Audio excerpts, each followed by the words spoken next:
Dalam nama Bapa dan Putra dan Roh Kudus. Amin. Shalom Alaikum. Berjumpa lagi dengan saya pada perenungan hari ini, tanggal 3 Desember 2021. Kita diutus. Bacaan liturgi hari ini diambil dari 1 Korintus 9 ayat 16 sampai dengan 19, dilanjutkan dengan ayat 22 sampai dengan 23, dan Injil Markus 16 ayat 15 sampai dengan 20. Dan hari ini Gereja Katolik merayakan pesta Santo Fransiskus Xaverius, imam dan pelindung karya misi. Celakalah aku jika aku tidak memberitakan Injil. 1 Korintus 9 ayat 16. Saudara-saudara yang terkasih di dalam kasih Kristus, kita semua saudara-saudara diutus oleh Tuhan kita Yesus Kristus, Sang Junjungan kita. Perutusan yang diberikan ini menunjukkan bahwa kita diminta untuk mewartakan Injil. Dikatakan Paulus dalam bacaan pertama hari ini, saudara-saudara, bahwa pemberitaan Injil merupakan keharusan, saudara. Dan celakalah aku jika aku tidak memberitakan Injil. Nah, apakah kita sudah menjalankan perutusan yang diberikan ini, saudara-saudara? Sudahkah kita memberitakan Injil?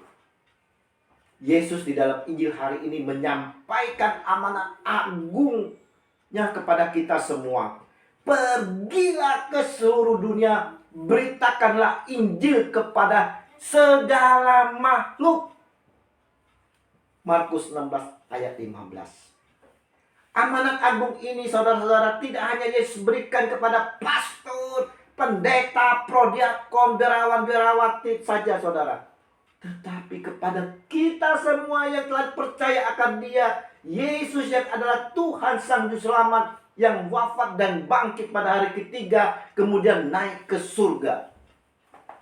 Kepada kita semua, saudara-saudara, yang telah menerima berkat darinya, tidak ada alasan lagi bagi kita untuk menolak memberitakan Injil ini, saudara.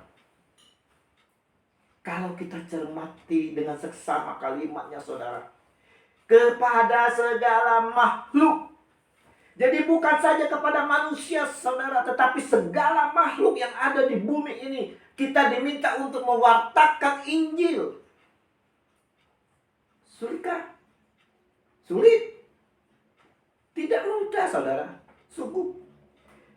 Tapi saudara-saudara terkasih, Yesus yang mengutus kita. Dia pula lah yang akan mempersiapkan segalanya bagi kita untuk pewartaan ini, saudara.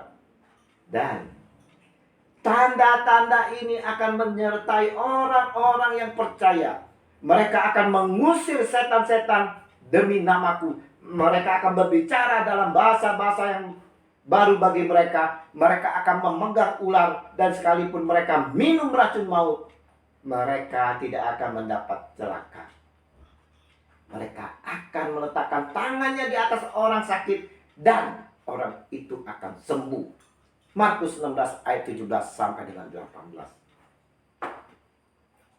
Kita bisa meneladani Santo Fransiskus Xaverius, yang mana hari ini kita rayakan pestanya, saudara.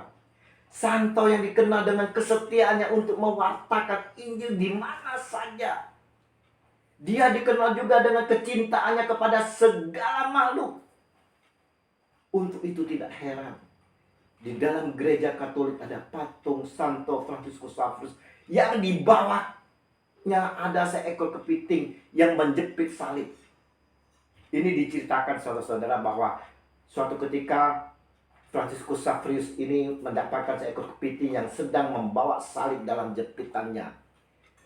Fransiskus Xaverius pun sangat mencintai alam, bahkan ia mengatakan bahwa tumbuh-tumbuhan adalah saudara-saudara kita. Dan demi Injil, saudara-saudara, Fransiskus Xaverius pergi membaptis orang banyak, mempertobatkan banyak orang, sampai pada akhirnya ia wafat di dalam perjalanannya yang tiada henti untuk mewartakan Injil. Saudara-saudara yang terkasih, kita perlu meneladani semangat misioner yang ada di dalam diri Fransiskus Xaverius ini, saudara, yang dengan setia dan taat serta tanggung jawab, penuh tanggung jawab, walaupun mendapat rintangan, dia tetap menjalani misi perwartaan Injil. Untuk itulah saudara-saudara, dia ditetapkan oleh Gereja Katolik sebagai pelindung karya misi.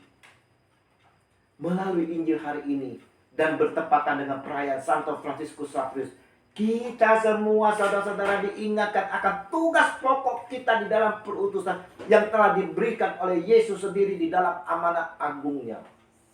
Kita pun saudara-saudara diajak untuk taat dan setia kepada Tuhan Yesus lewat sikap dan tindakan kita, bukan untuk dilayani tetapi untuk melayani. Berbuat baik dengan penuh kasih kepada siapa saja yang kita jumpai, dengan mewartakan kabar sukacita Injil kepada setiap orang. Dan biarlah kita boleh sebagai pembawa damai, sukacita, dan penghiburan bagi mereka yang membutuhkan itu semua, saudara. Dan mulailah pewartaan penginjilan melalui kesaksian kehidupan kita, baik melalui pasangan kita, keluarga kita, orang-orang sekitar kita. Pergilah ke seluruh dunia, beritakanlah Injil kepada segala makhluk. Tuhan Yesus, mampukan kami untuk dapat menjadi saksi-saksi-Mu di dalam kehidupan kami sehari-hari. Dan mampukan kami ya Yesus agar dapat menerima perutusan ini di dalam mewartakan Injil kepada siapa saja dan di mana saja kami berada. Amin. Dalam nama Bapa dan Putra dan Roh Kudus. Amin. Shalom.